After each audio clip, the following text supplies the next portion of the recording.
The Galactic Council was ancient. For 10,000 years it ruled the stars with iron laws and endless demands. To many worlds, the Council was not just government, it was fate. Entire species believed no civilization could survive outside its system. The Council gave order, trade, and protection, but it also took everything in return: resources, soldiers, and obedience. Earth had joined the Council late. Humanity was new to the great stage of the cosmos. When they first stepped into the Council's golden chamber, they were filled with awe. 100 species watched them, some with curiosity, others with contempt. Humanity was small compared to the mighty empires of the galaxy. They had no ancient fleets, no old bloodlines of rulers, no sacred history carved in the stars. They were seen as young, naive, and easy to bend. For a time, Earth obeyed. Taxes were paid, ships were built for council wars. Minerals were stripped from the soil and sent across the stars. Even soldiers, human sons and daughters, were drafted into conflicts on far-off worlds that Earth barely knew. Mothers wept quietly as their children marched away, fighting for causes that were not their own. Humanity told itself that this was the price of belonging, the price of peace. But in silence, resentment grew. Humans were no strangers to hardship. Their history was written in blood, struggle, and survival. They had seen empires rise and fall on their own world. They had fought tyrants, kings, and dictators. And every time, though battered and scarred, humanity endured. The Council's heavy hand felt too familiar, too much like the chains of the past. In the cities of Earth, whispers began. Farmers grumbled about quotas that left their lands dry. Engineers cursed as their inventions were seized by Council inspectors. Veterans returned home broken, asking why they had shed blood for alien wars. The people started to ask one question: why do we serve? The breaking point came quietly, yet it shook the galaxy. In the Council's grand chamber, where representatives of hundreds of species gathered beneath towering pillars of crystal, Earth's ambassador stepped forward. She was not tall, nor did she look powerful compared to the scaled giants and armored lords around her. But her voice carried a strength that silenced the room. We have honored your laws. We have paid your taxes. We have sent our children to die in your battles. No more. The chamber stirred with disbelief. Some laughed, others hissed. The High Speaker of the Council leaned forward, his voice like thunder. What are you saying, human? The ambassador did not tremble. Her eyes were steady, her hands calm. I speak for my world. Earth will no longer serve the Council. We withdraw from your order. From this day forward, we stand alone. Silence fell, heavy and sharp. For a moment, it seemed the stars themselves had stopped burning. Then the chamber erupted in chaos. Delegates shouted, some in outrage, some in fear. No world had ever left the Council in living memory. To leave was madness, a death sentence. The Council controlled the trade routes, the food networks, the military alliances. Alone, a planet could not survive. The High Speaker's voice cut through the storm. You defy us? Do you not know the fate of those who break from our unity? You will starve, you will suffer, you will fall. But the ambassador did not look afraid. She stood firm, her words ringing with a quiet fire. We have starved before, we have suffered before, and yet we endure. We are human, we do not bow. Gasps filled the chamber. Some species stared in awe at such defiance. Others looked away, unwilling to be seen supporting it. But all of them felt the same chill. Something had shifted. On that day, a single planet had broken a 10,000-year-old chain, and though the Council threatened ruin, Earth had spoken a truth the galaxy would never forget. Humanity had chosen freedom, and freedom always comes with fire. The Council chamber still trembled from Earth's announcement. Across the galaxy, news traveled faster than light. Whole worlds buzzed with disbelief. Some called Earth foolish. Some called them brave. But one truth was clear. This was the first crack in the wall of the Council's power in thousands of years. The High Speaker, furious and shaken, gathered the leaders of the Council. His voice echoed across the great chamber, filled with anger and warning. Earth is young. They are arrogant. They believe they can live without us. Let them try. Cut their trade. Seal their borders. Close every route that carries food, fuel, or medicine to their world. Without us, they will wither. Without us, they will starve. The command was absolute. Within days, Earth's trade was broken. No Council merchant ship was allowed to land on the blue planet. Markets that once overflowed with alien goods now stood empty. Medicines that once came from distant stars grew scarce. Factories slowed. Shelves thinned. The Council believed it was only a matter of time. Every other world that had ever thought of rebellion had fallen this way.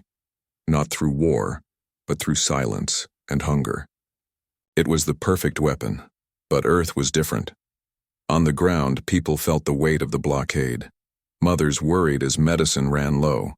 Farmers stared at fields that had once been easy to fill with imported seed. Engineers looked at machines, waiting for parts that no longer came. The Council's shadow stretched long, yet unlike other worlds, Earth did not sink into despair.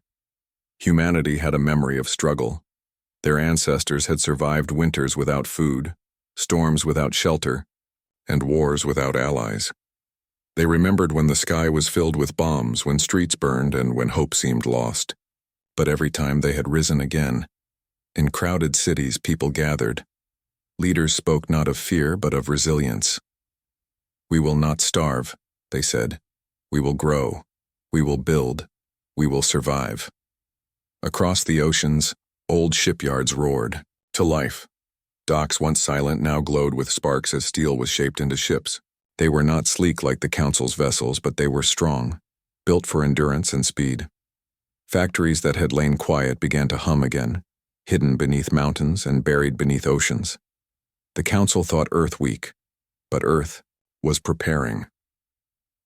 Farmers turned to the soil with new determination. Families worked together, planting where once they had depended on alien supply.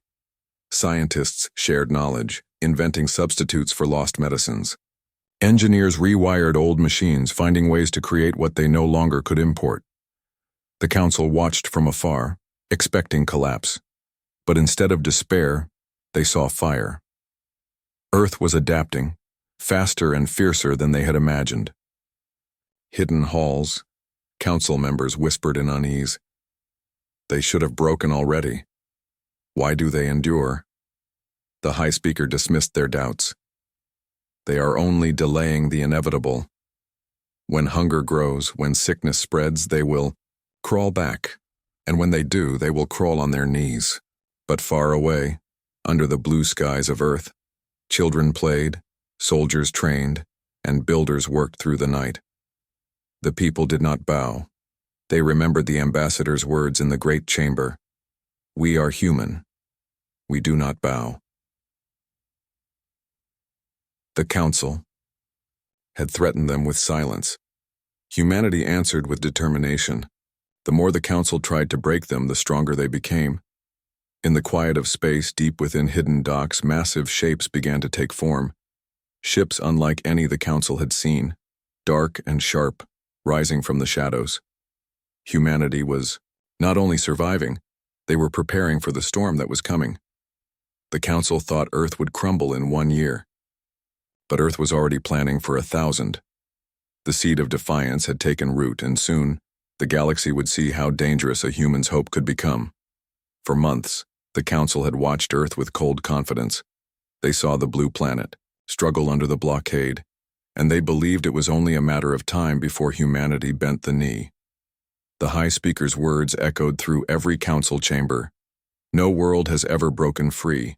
No world has ever resisted. Earth will be no different. But in truth, something was changing. Hidden away from the Council's eyes, Earth was not crumbling. It was awakening. Old industries were alive again. Shipyards once forgotten now burned through the night. Factories roared with new life, their machines spitting out armor, weapons, and ships. Scientists worked in secret labs combining human ingenuity with stolen scraps of alien technology. Slowly, carefully, they built vessels unlike any seen before, sleek, fast, and deadly. Humanity was preparing not for surrender, but for war. The Council, blind to this fire, decided to tighten the chain. A fleet was dispatched, small compared to the Council's true might, but large enough to crush any thought of rebellion. Dozens of warships, polished and proud, slid through the void and set course for Earth. Their mission was simple: make an example. When the fleet arrived, the skies around Earth lit with menace. Cities trembled as the shadow of alien warships stretched across the clouds. Families clutched each other, praying. Soldiers stood ready, though their weapons seemed small compared to the Council's power. The Council commander's voice thundered across all human channels. "This is your final chance. Kneel or be destroyed." But the answer was silence. Then from the blackness of space they came. Human warships emerged from the void. Ships the Council did not know existed. They were dark, sharp-edged, and built with a purpose far different from the Council's grand vessels. Where the Council's ships were symbols of power, these were instruments of survival. They carried no banners, no decorations, only steel, fire, and determination. The first strike came swift and sudden. Human, ships darted like predators weaving through enemy lines. Impossible speed. Missiles and energy beams tore through Council hulls. Explosions painted the darkness with light. The Council fleet faltered. They had expected frightened rebels, not warriors. They had expected surrender, not resistance. But Earth's defenders fought with a fury born from centuries of survival. Every strike was precise, every maneuver filled with desperate brilliance. On the ground, humanity watched the battle unfold across screens and skies. Cheers erupted when the first Council warship was torn apart. Tears filled eyes when human ships were hit, but there was no despair, only pride. For the first time, they saw their own people standing against the empire of the stars. The Council commander roared commands, but the fleet was unraveling. Their formation crumbled under the relentless assault. Ships collided, captains panicked, and the once proud armada fell into chaos. Hours later, the unthinkable had happened. The mighty Council fleet was shattered.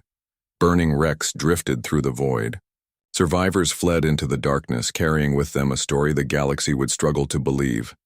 Earth had stood against the Council, and Earth had won. News spread like wildfire. Across distant systems, rebels whispered with new hope. On planets, long crushed under the Council's taxes and laws, people lifted their heads. If Earth can resist, they said, why not us?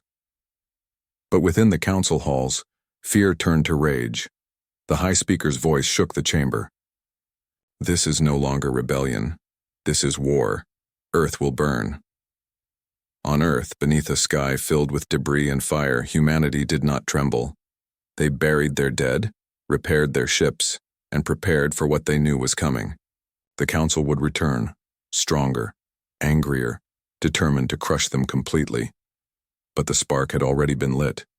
Humanity had drawn first blood, and the galaxy would never be the same again.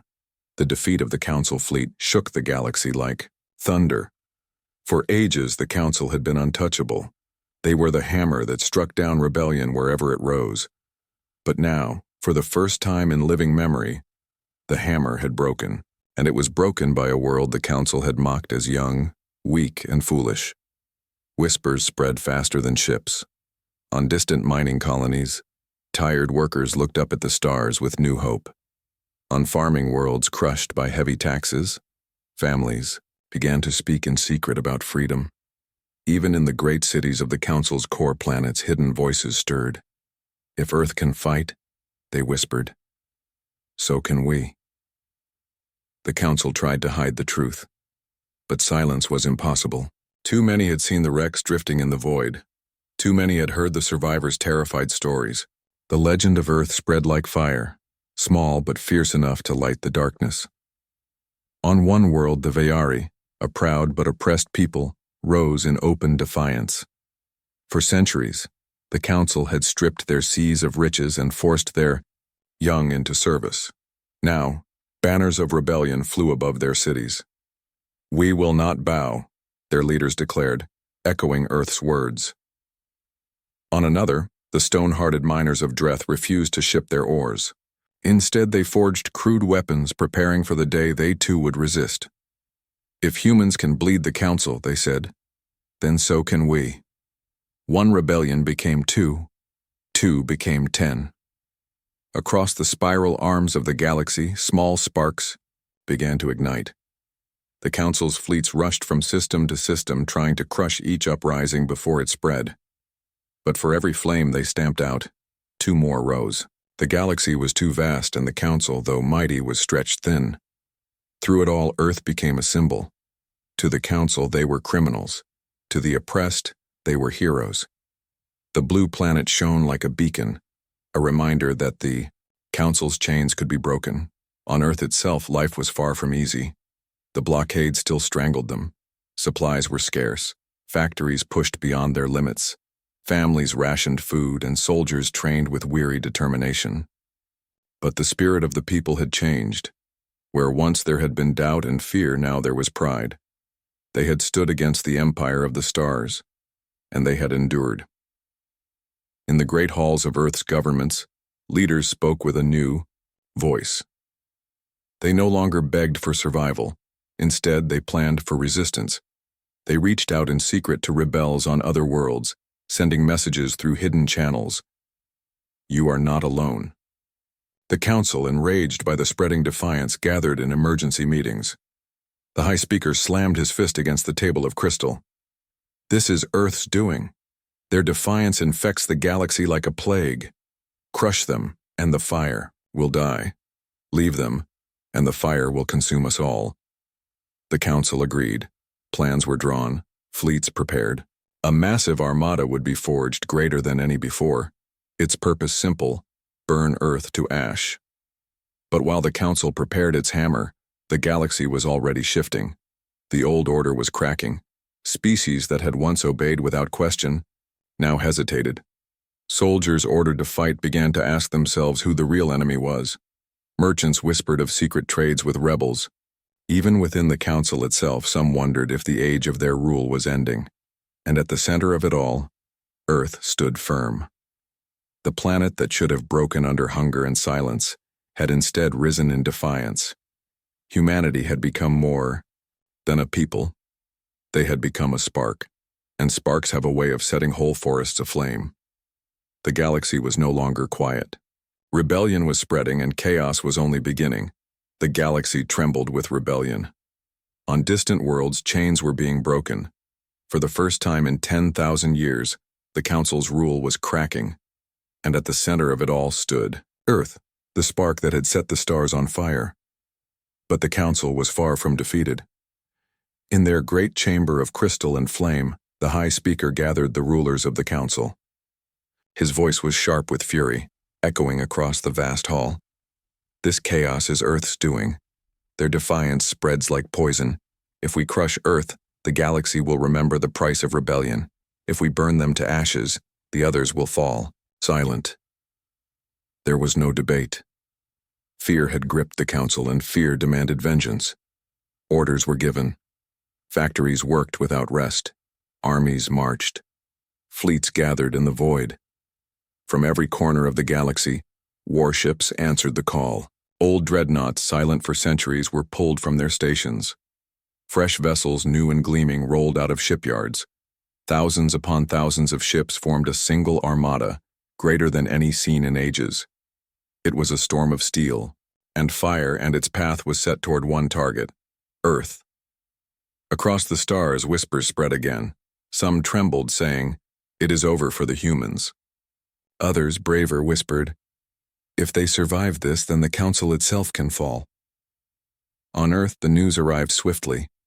Humanity looked to the skies, where their defenses, though fierce, seemed small compared to the storm approaching. Families held each other close. Farmers paused in their fields, staring upward as though they could see the danger already descending. Soldiers sharpened their blades and loaded their rifles, their faces grim but unbroken. In command halls buried, deep beneath mountains, Earth's leaders studied maps of the void. The numbers were terrifying. No planet had ever faced such a force and lived. Yet not a single leader suggested surrender. They remembered their history, their battles on their own soil, when great empires had tried to break them, and they remembered the ambassador's words, "We do not bow." Preparation began. Factories pushed harder, building weapons faster than ever before. Engineers raced to finish the new Titan-class ships, colossal vessels hidden from the Council, until now. Soldiers drilled day and night. Ordinary citizens volunteered to work in the fields, the mines, and the workshops. Humanity stood as one, knowing this was not just a war for survival, but a war for freedom. As the Armada drew closer, the skies above Earth grew heavy with tension. Every eye turned upward. Children asked their parents, "Will they destroy us?" And parents, though afraid, answered with steady voices, "No, we are strong. We are human." The day finally came. The heavens darkened as the Council Armada arrived. Thousands of ships stretched across the void, blotting out the stars. Their weapons glowed, their engines roared, and their presence alone was enough to crush hope in lesser worlds. But Earth was not lesser. On the ground, billions watched as fire streaked across the sky. On the seas, ships stood ready. In orbit, Earth's own fleet, smaller but fierce, took its place like guardians before their home. The Council commander's voice rang across the channels of every ship, every screen, every city. "Earth, your time is finished. Surrender now and we may spare your world. Resist and you will be erased." In the silence that followed, a single reply rose from Earth's flagship. The voice of a human admiral, steady and unshaken, cut through the void. "We are Earth, we are free, and we will never kneel." The Council's Armada moved. Weapons ignited. The battle for Earth, the battle that would decide the fate of the galaxy, had begun. The sky above Earth was no longer blue. It burned with the fire of engines, missiles, and explosions. The Council's Grand Armada had arrived like a storm that stretched from horizon to horizon. For 10,000 years, no planet had survived such wrath. Now it was Earth's turn to face the hammer. Billions watched from the ground as the heavens, lit with war. Children clung to their mothers, asking if the stars were falling. Farmers, soldiers, workers, and elders all lifted their eyes, knowing history itself was being written above their heads. The Council believed victory would be swift. Their outnumbered humanity 100 to 1. They had weapons older than human civilization itself. They had crushed rebellions greater than Earth's in the past. To them, this was not a battle. It was an execution. But the humans had prepared for this moment. From the dark void beyond the Council's sight, massive shapes emerged. They were not like the sleek warships of the Council. These were titans of steel, Earth's secret weapons built in silence, hidden beneath oceans and mountains, and launched in the shadows. Each was the size of a floating city, armored with layers of human ingenuity, armed with cannons that shook the void. The Titan-class warships had arrived. The first salvo came not from the Council, but from Earth. A Titan's cannons thundered, and a Council dreadnought split apart in a burst of fire. Shock rippled through the enemy fleet. Humanity had revealed its hand. The prey had teeth. The battle turned into chaos. Council ships pressed forward with overwhelming numbers, but humanity fought with desperation and cunning. Human ships darted between giants, using speed and coordination to strike where the enemy was weakest. Titans held the line, their weapons tearing through ships that had once been symbols of invincibility. On Earth, every strike was felt.